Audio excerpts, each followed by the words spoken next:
Morena. Sorry. Kia ora, everyone. My name is Dr. Diana Kopua, Mō Te Tai Rāwhitio. I am a psychiatrist, and this is reading number 4 of a book by Joanna Moncrief. If you have only just tuned in, you can scroll through our Facebook page on Mahi Atua and have a look at the last 3 readings. Yesterday, I won't go through what I've done so far, but I will say what we talked about yesterday was the idea of medication and the holding back of some of the information about medication, and that some of the research that we've done about the medication has psychotropic medication hasn't necessarily been widely shared, if not shared at all. And so we talked about some groups who had followed up people who had had a first event of what they term psychosis, and what is termed psychosis, and discontinued their medication and followed them up over 7 years, and showed that 7 years later it suggested that helping people to reduce and discontinue antipsychotic medication can improve social functioning and recovery in the long term, compared with insisting that people remain on maintenance treatment. So that's where I got to. So we'll just carry on. Another group in Australia set up for a trial to see how antipsychotics compare with placebo for the treatment of the acute stage of a first psychotic episode. The study took place within a well-staffed service where patients received high levels of social support and psychological therapy, in addition to drug or placebo treatment. After 6 months of treatment, the study found that people on placebo improved to the same degree as people taking antipsychotics in terms of both of their social functioning and their level of symptoms. On the other hand, many psychiatrists and researchers continue to insist that the value of antipsychotic treatment should not be doubted. A group of Finnish psychiatrists, for example, has published several influential papers in the last few years claiming that long-term antipsychotic treatment reduces the risk of early death. However, it is notable that the group has extensive ties to the pharmaceutical industry. Moreover, since antipsychotics are highly toxic substances that are known to increase the risk of death due to sudden cardiac event, their claims seem improbable. Furthermore, it is likely that their findings are explained by the method they use to analyze the data, which artificially inflates the rates of death associated with not taking antipsychotics and decreases the death rate associated with taking them.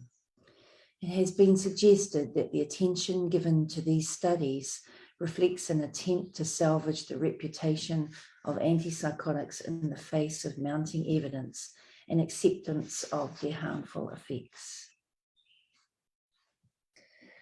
Misrepresenting psychiatric drugs. The new SSRI antidepressants started to be promoted in the 1990s. They were deliberately presented as being advanced but innocuous substances that targeted the underlying disease without producing harmful effects such as physical dependence. This strategy was intended to distance the new range of drugs from older drugs, such as the benzodiazepines, that had earned such a big, bad reputation during the 1980s. Towards the end of the 80s, it had become apparent that benzodiazepines, and that's like your all the PAM drugs, clonazepam, lorazepam, diazepam.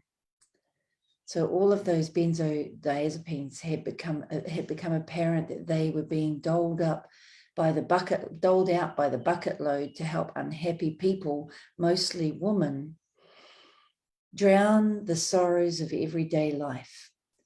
In the process, millions of people had become addicted to these drugs and experienced intensely and unpleasant and disabling withdrawal effects when they tried to stop taking them.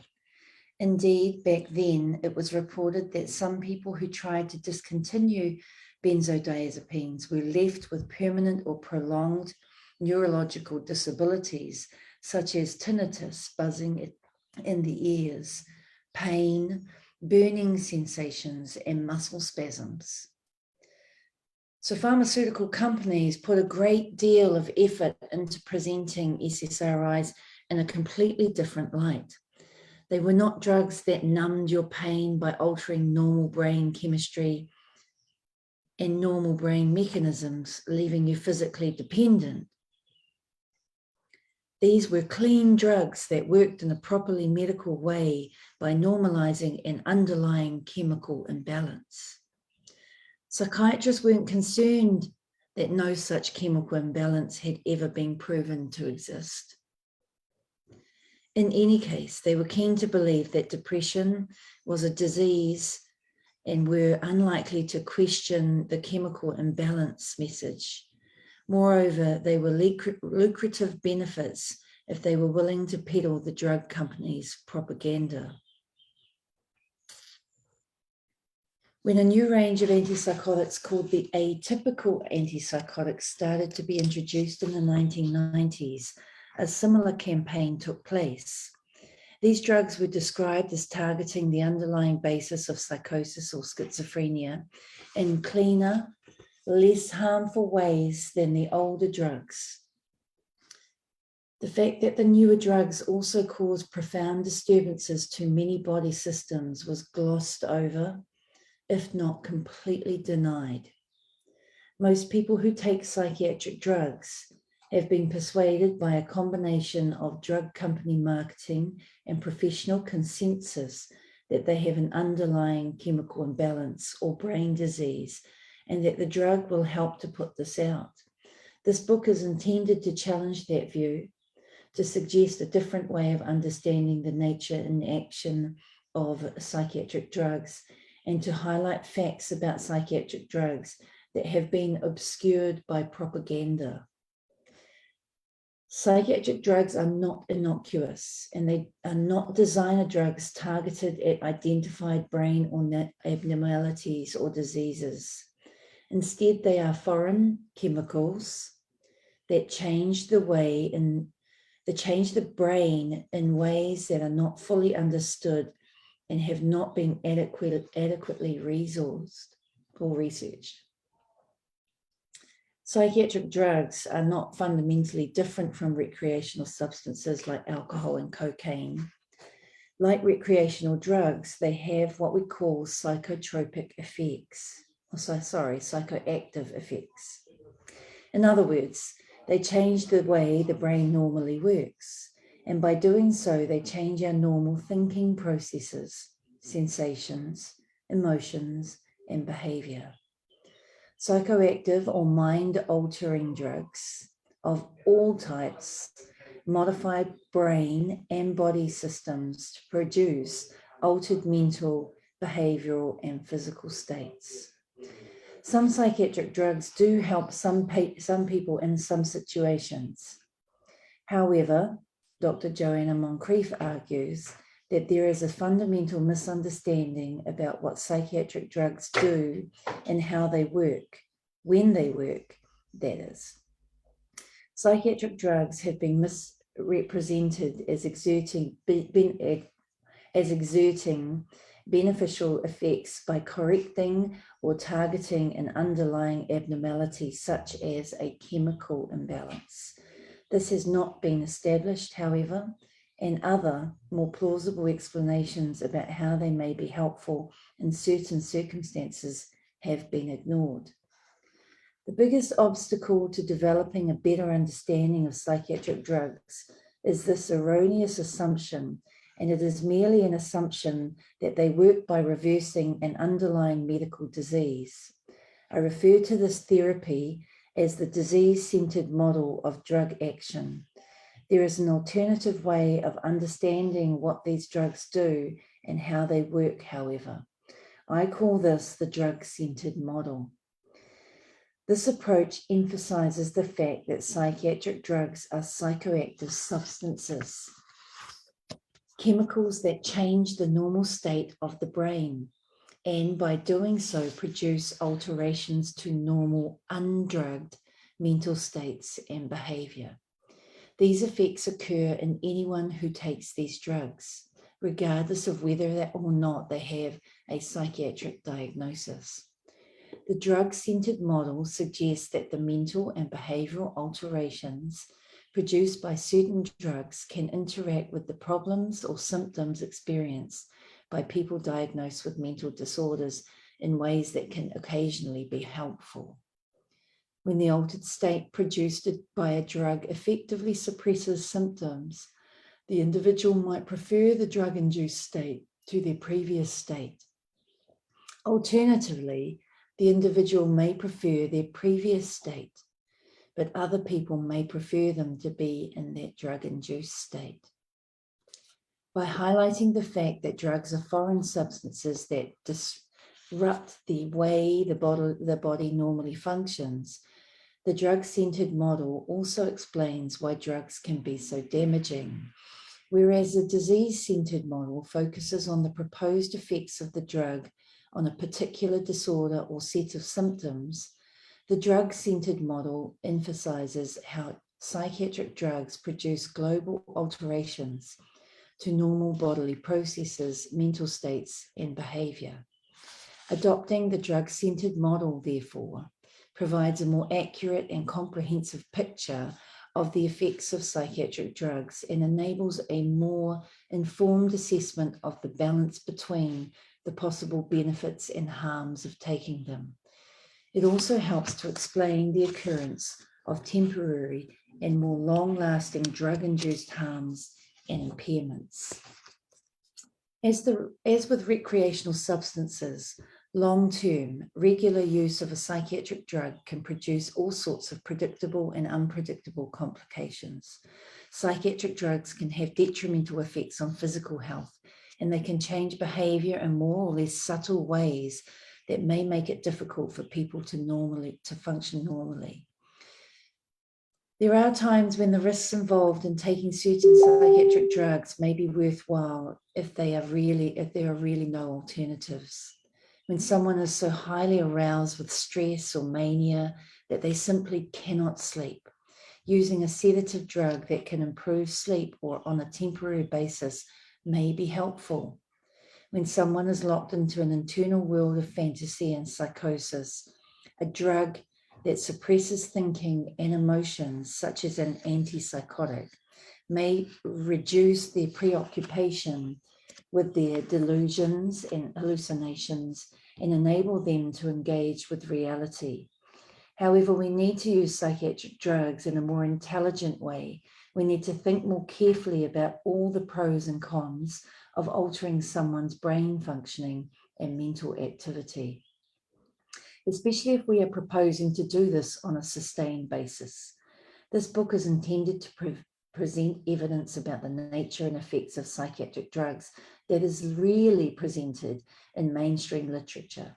This is because the evidence I've described challenges the widely acceptable view that these drugs are sophisticated treatments capable of targeting particular disorders. Instead, the information covered in this book highlights the dangers of meddling with brain chemistry and urges that we adopt a more cautious and discriminating approach to the use of psychiatric drugs.